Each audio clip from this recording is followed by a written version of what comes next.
શું થયું ભાભી? આ જો ને, સવારથી એક લીંબુ પાણી નથી મળ્યું. દેવાંગના કપડા ઇસ્ત્રી નથી કર્યા. હક કરે છે કંકુ. 2 કલાક થયા પણ હજી સુધી મીઠીને નાસ્તો નથી આપ્યો. કંકુ! જી જી એટલે તમારું નામ કંકુ છે? તો કા હરક પદુડી થઈને આવી ગઈ? જા કંકુડીને મોકલ. આજે તો હું કંકુને છોડીશ નહીં. મારી મીઠી ક્યારની ભૂખી થઈ છે. જાઓ એને બોલાવીને આવો. શું થયું? લો નાની કંકુ આવી ગઈ. હું પ્રિય જ છું, પણ જો હું કંકુ હોત ને તો તમે લોકો ક્યારના સુધરી ગયા હોત. ઓછું બોલ ને. આ તારો જીબડો બહુ ચાલે છે. આ તારી કંકુએ છે ને સવારથી કંઈ કામ નથી કર્યું. ને હવે ક્યારે કરશે પણ નહીં. કા કોણે કીધું તને? મને કોઈએ કીધું નહીં, મેં જ કંકુને કીધું છે ને એ હવે તમને લોકોને ઇન્ફોર્મ કરું છું. કંકુ બહાર ગઈ છે ભાઈ સાથે. ને એક બીજી વાત, હવે કંકુ પણ આ ઘરની વહુ છે તો જરાક બોલવામાં ધ્યાન રાખજો. હો શું છે કે પપ્પા સાંભળી જશે ને તો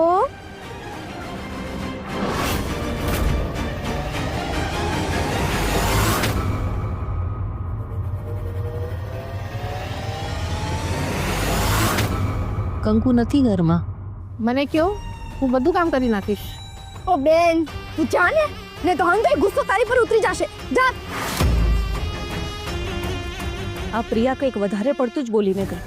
ના, આપણી રાજાશાહી ટૂંકાવતી ગઈ. ઓ ભાભી કંઈક કરો હવે. હવે આનો એક જ રસ્તો છે. શું? આ લોકોના લગ્ન તોડવા પડશે. કંકુ અને શ્રીને અલગ કરવા પડશે.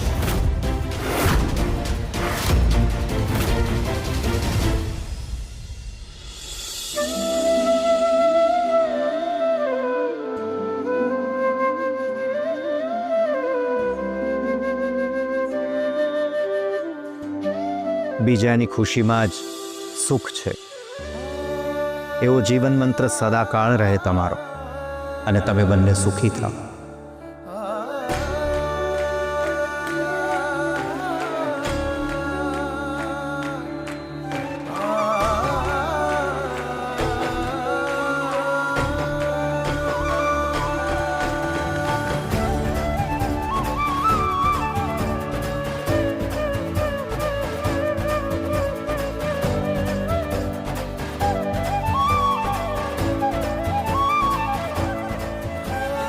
બહેતા વહેણે પણ ક્યારેક તો અટકવું જ પડે છે.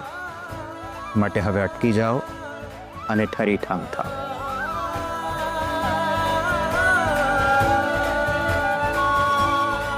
ગુરુજી, છેલ્લી જવાબદારી પૂરી કરી. હવે નવી જવાબદારી ક્યાં લઉં? ચારુબેન ના આવ્યા?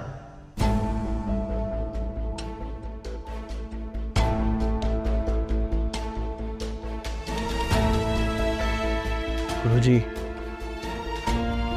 તમે તો જાણો જ છો કે કેવા સંજોગોમાં શ્રી અને કંકુના લગ્ન થયા.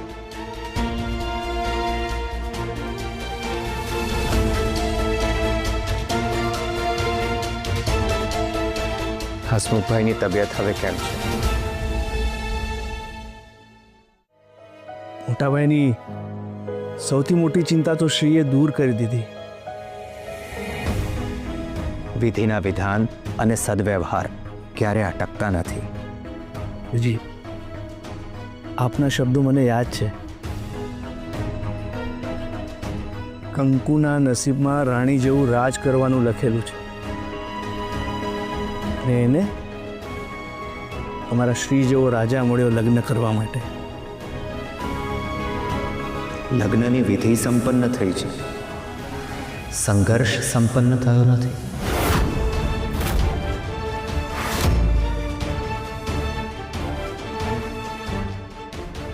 જવાબદારી વિનાનું જીવન અશક્ય છે, અને જવાબદારી હંમેશા પોતાના અને પારકાની પરખ કરાવતી રહે છે. કારણ કે સ્વાર્થના સમયે પોતાના પારકા થઈ જાય છે.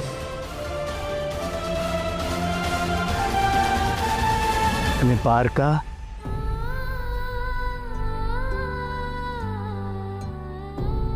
પોતાના.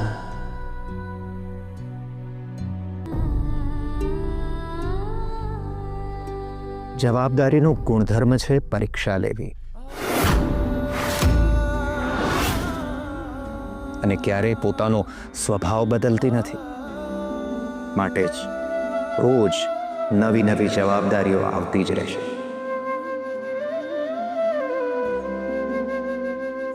તો તમારે એને પાર કરતા રહેવું પડશે.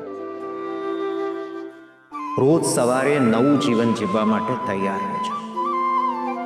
ગુરુજી, કોઈ ચિંતાની વાત તો નથી ને? વિધિના લેખને કોઈ બદલી શકતું નથી.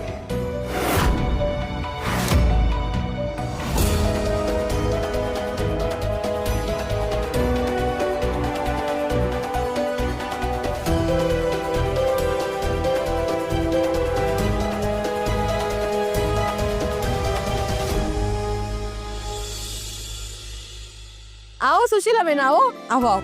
આવો આવો. અરે પણ મારા સારુભાઈ કેમ દેખાતા નથી? અરે બહુ લાંબી વાત છે ભાઈ, પછી શાંતિથી કહું. હા હા, બેસો બેસો, આવો આવો બેસો.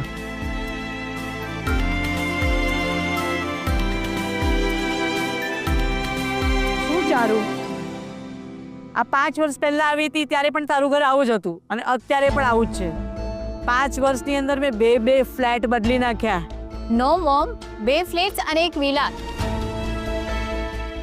અરે જવા દે ને, જેવી જેની ત્રેવડ. અરે ચારુ, પ્રસંગ કેવો રહ્યો? તમે લોકો તો કાલે આવવાના હતા ને?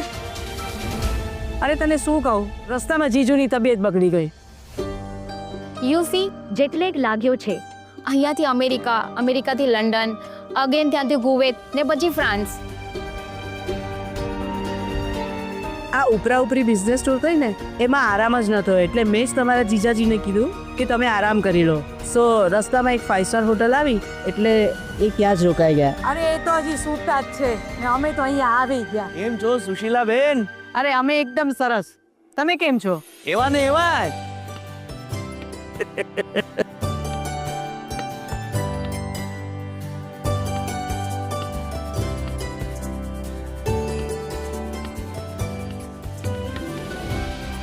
કેમ છો માસી? કેમ છો ભાભી? ભાભી, થોડું ડાઉન માર્કેટ છે. વાંધો નહીં, હવેથી મોનિકા જ કહીશ.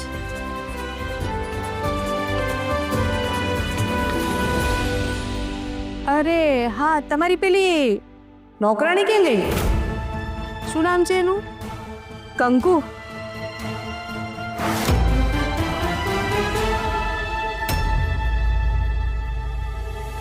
એ કંકુ, કામ જી.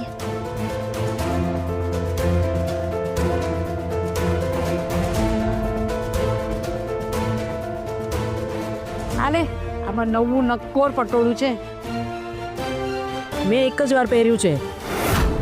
લે, તું ધોઈને પહેરી લેજે, તને ચાલશે.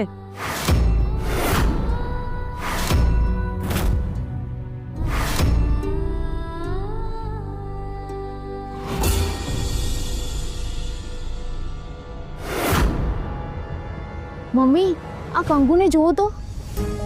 તમે તો કહ્યું હતું કાલે એના લગ્ન તૂટી ગયા, પણ એના ચહેરા પર આજે ગ્લોરી તો જુઓ. મંગળસૂત્ર અને સેતો પણ ભર્યો છે. મીન્સ મેરેજ થઈ ગયા છે? હા. અરે આ લોકોનું શું, આજે આ નહીં તો પેલો.